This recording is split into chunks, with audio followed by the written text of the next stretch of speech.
You're tuned in. The Snapback Journey Radio. Snapback Journey Radio. Snapback Journey Radio. Presented by Checka TV. With healthy conversations. Hosted by Checka. Hey, yo, Checka. He was able to get a hold of in Seattle, and his name was Dr. Anderson, and he's like a leukemia specialist, and she got to explain Olivia's story to him and just said, you know, hey, I have this 15-year-old girl, and she just split 3, but her numbers on the test, it's not the Nagelis. The Nagelis is the other one, but on the blood test said that her salcinium was at a 10, and he just was like, wow, that's incredible. And he said, okay, well, I don't want her to come to me. I want her to do the salcinium first. He said, have her do 2 rounds of salcinium. So that meant 6 weeks, 6 weeks, right? Instead of like a 3-week or whatever. What's salcinium? So it's a flower. Okay. And what is mom and dad doing financially at this point, if you're okay with sharing that? Like, are you like trying to get loans? Are you like already have a stash going on? Are you pulling from stocks? Like, what's happening, right? Yeah.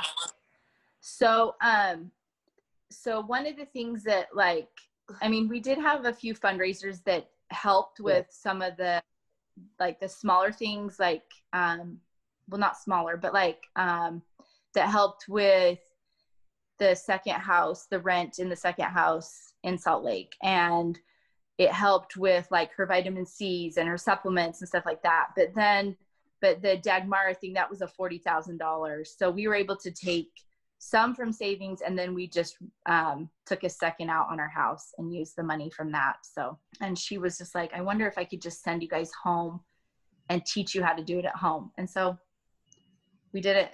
We did that. And so she was able to come home and kind of finish up her treatments there. And then we were able to do another blood work test on her. And 2 weeks later, or 2 months, excuse me, we got the results back that said that her blood was, so a 0.95 meant that like you're normal. Like most of us have, you know, some cancer cells and everything. And she was like at a 0.9. So she was better than what they even expected. Like her blood was clearer than even normal. So the salcinium was like just what she needed. But we also do other things for her too. We did the supplement, you know, the infrared sauna. She does detox baths, which are really good for, because chemo is a carcinogen in itself, right? Chemos are just high carcinogens. Okay. So she does those. They're just basically like baking soda, Epsom salt, black walnut, ginger, and apple cider vinegar. Yeah. It's kind of weird. I'll put like oils in it to make it smell good, because it doesn't. Yeah, really.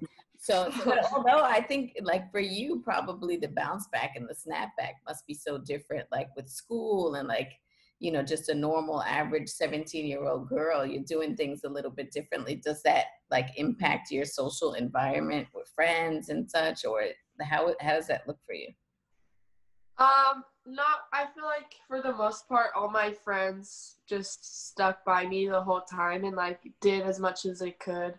Like right when I was diagnosed, I had like, they flew up and just came to see me, and like I had so many texts, and they would FaceTime me all the time, make sure I was involved. So when I like was able to come home, I feel like, I mean, it was kind of a difference because I'd been gone for so long, but I'm back to like normal. I'm good with them and it's good, but yeah. A lot of times they wouldn't understand. They wouldn't even remember, or she wouldn't even remember them FaceTiming her because she was so out of it. But I still thought it was cute that they would call and just be like normal with her too, in a way.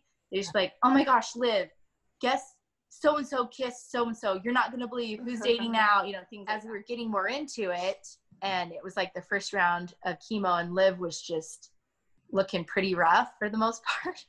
She had started even turning like yellow, like jaundicing.